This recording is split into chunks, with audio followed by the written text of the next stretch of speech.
Hello friends, तो आज हम अपना सेकंड पार्ट स्टार्ट करेंगे इंट्रोडक्शन टू अकाउंटिंग का। तो सबसे पहले हम ऑब्जेक्टिव पढ़ेंगे। ऑब्जेक्टिव वही हैं जो हमने लास्ट क्लास में सारा डिस्कशन किया। सबसे पहला टू रिकॉर्ड द इन्फॉर्मेशन है। अब अकाउंटिंग में हम कर ही क्या रहे थे, अपनी ईच एंड एवरी ट्रांजेक्शन को डे टू डे रिकॉर्ड कर रहे थे। तो कोई भी इन्फॉर्मेशन अगर हमें चाहिए हमें अपने अकाउंट से मिल जाएगी। सेकंड, फाइनेंशियल पोजीशन जानना। जैसे एक डॉक्टर पल्स देख कर पता लगा लेता है कि उसके पेशेंट को क्या बीमारी है, उसी तरह से एक अकाउंटेंट बैलेंस शीट को देख कर पता लगा लेता है कि बिजनेस की फाइनेंशियल पोजीशन क्या है। लाइक लिक्विडिटी, प्रॉफिटेबिलिटी, लाइबिलिटीज, ये सब कहाँ से पता लगती हैं, उसको बैलेंस शीट से ही पता लगती हैं। बैलेंस शीट में दो साइड होते हैं, एक लाइबिलिटी और एक एसेट। एसेट में हमारे पास बिजनेस के पास क्या है खुद का, और लाइबिलिटी में उसने क्या किसका देना है। तो इन चीज़ों से हमें पता लग जाता है कि फाइनेंशियल पोजीशन क्या है। तो इसका मतलब अकाउंटिंग का पर्पस एक क्या है, फाइनेंशियल पोजीशन को जानना। तो नेक्स्ट पॉइंट है कि आप अपने प्रॉफिट एंड लॉस को जानना चाहते हैं, तो इसके लिए आप profit and loss account year and पर बनाते हैं, जिससे आपको पता लगता है कि आपका बिजनेस में जो इन्वेस्टमेंट है उसने कुछ कमाया या नहीं कमाया। तो अगर आपको अपना जानना है कि आपने कितनी अर्निंग की है तो आप प्रॉफिट एंड लॉस अकाउंट बनाएंगे और ऑब्जेक्टिव पूरा कर पाएंगे। उसके बाद यूज़र को इन्फॉर्मेशन। यूज़र कौन थे, दो तरह के यूज़र थे, इंटरनल और एक्सटर्नल यूज़र। तो जिस यूज़र को जो इन्फॉर्मेशन सुटेबल है, रिलेट कर पाता है, वो इन्फॉर्मेशन वो अपनी अकाउंटिंग से ही एक्सट्रैक्ट कर पाएगा। ये तो थे ऑब्जेक्टिव। अब हम पढ़ लेते हैं एडवांटेजेस क्या हैं। तो ऑब्जेक्टिव से ही एडवांटेज निकलेंगे। सबसे पहला है डिसीजन मेकिंग। डिसीजन मेकिंग कैसे अच्छी हो पाएगी, क्योंकि फाइनेंशियल पोजीशन और प्रॉफिट से आपको पता लग पाएगा कि आपकी पोजीशन क्या है। उसके बेस पर अगला एक्सपेंशन का प्लान बनाना है या फिर किसी चीज़ को बंद करना है, किसी प्रोडक्शन को बंद करना है।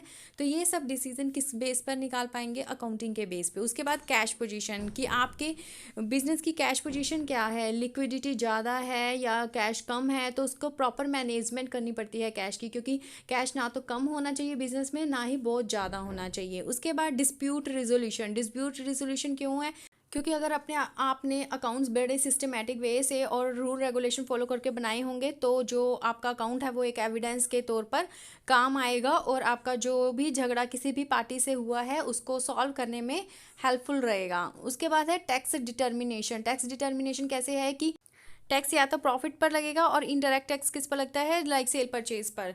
तो ये सारी इन्फॉर्मेशन की प्रॉफिट कितना है, सेल परचेज कितनी है, कहाँ से पता लगती है, अगर हमने अकाउंट अच्छे से मेंटेन कर रहे होंगे तो।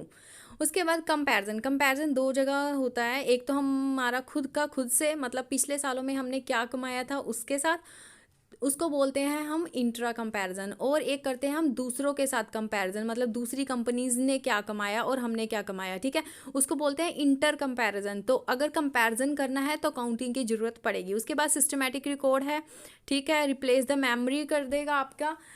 क्यों, क्योंकि देखिए अब आपने हर चीज़ को पेपर पे नोट डाउन कर लिया तो आपको याद करने की ज़रूरत नहीं है। और एक सिस्टमैटिक रिकॉर्ड है क्योंकि इसके proper format, standard, rules, regulations हैं।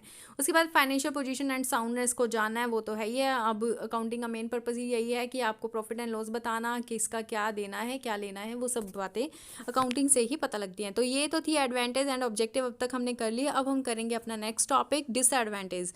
तो इसकी कुछ कमियां भी हैं अकाउंटिंग की, वो क्या है, आपने पहले भी पढ़ा है कि मॉनिटरी वैल्यू को ही सिर्फ कंसीडर कर पाएगा। Like non monetary value, like efficiency of a person, ठीक है, एम्प्लॉय बड़ा ही मतलब एफिशिएंट है, उसको कोई भी अकाउंट फॉर नहीं कर पाएगा। क्योंकि मान लो कि दो पर्सन है, एक तो काम करता नहीं और एक ज़्यादा काम करता है, एवरेज उनको लग रहा है कि हाँ ये दोनों सही काम कर रहे हैं, तो उन्होंने तो अपनी प्रोडक्शन को यूनिट्स में लिख लिया, लेकिन किसकी वजह से हुआ ये उसके अंदर अकाउंटिंग में हम अकाउंट फॉर नहीं कर पाते। सो मॉनिटरी वैल्यू को ही ये कंसीडर कर पाता है। Historical in nature. हिस्टोरिकल मतलब ये कॉस्ट बेसिस पे हम अकाउंटिंग करते हैं, मतलब जिस टाइम हमने चीज़ को ये परचेज़ किया है। लेकिन अगर मान लीजिए कि एक चीज़ हमने परचेज़ की 1 लाख की थी 4 साल पहले, आज उसकी वैल्यू 5 लाख है, तो ये जो उसकी प्रेजेंट वैल्यू है हम उसको कहीं पे भी शो नहीं कर पाते। तो इसकी अकाउंटिंग की एक प्रॉब्लम है कि सिर्फ हिस्टोरिकल चीज़ों को ही उठा पाएगा।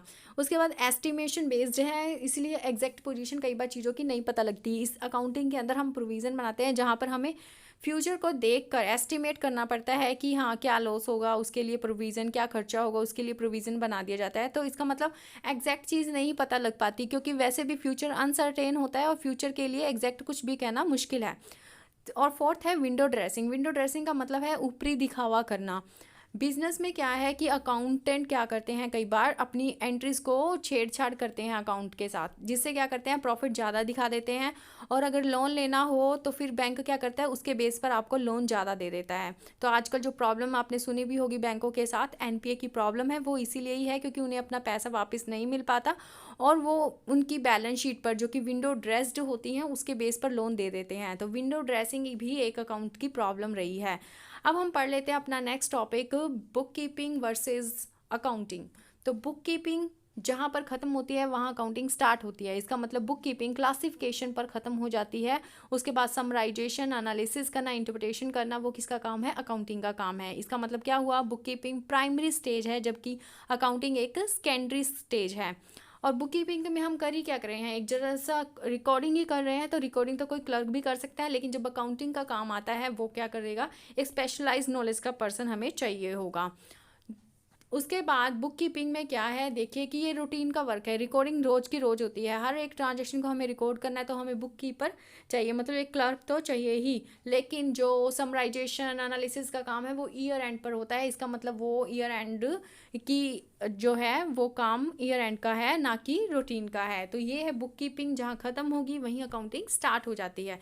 तो ये था डिफरेंस बुक कीपिंग और अकाउंटिंग का। तो आज हमने 3 टॉपिक पढ़ लिए, objective, advantage and disadvantage. Objective वही है, to record the transaction, to know the financial position, profit and loss को जानना और यूजर को इन्फॉर्मेशन देना। एडवांटेज क्या था, डिसीजन ले पाएंगे, कैश पोजीशन को जानना है, डिस्प्यूट को रिजोल्व करना है, टैक्स का डिटर्मिनेशन, कंपैरिजन, सिस्टमैटिक रिकॉर्ड करना है, रिप्लेस कर देता है मेमोरी को, और फाइनेंशियल पोजीशन को जानना है तो हमें अकाउंटिंग करनी पड़ेगी। डिसएडवांटेज 4 पढ़ी हैं हमने, मॉनिटरी नेचर का ही है, सिर्फ ये हिस्टोरिकल नेचर का ही है, प्रेजेंट वैल्यू को कंसीडर नहीं कर पाता, एस्टिमेशन बेस्ड है तो एग्जैक्ट पोजीशन नहीं निकलती, कई बार विंडो ड्रेसिंग होने से भी प्रॉब्लम हो जाती है।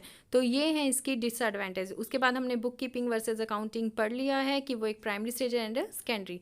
सो आज का टॉपिक यहीं खत्म होता है। Thank you so much for watching my video and keep subscribe and share.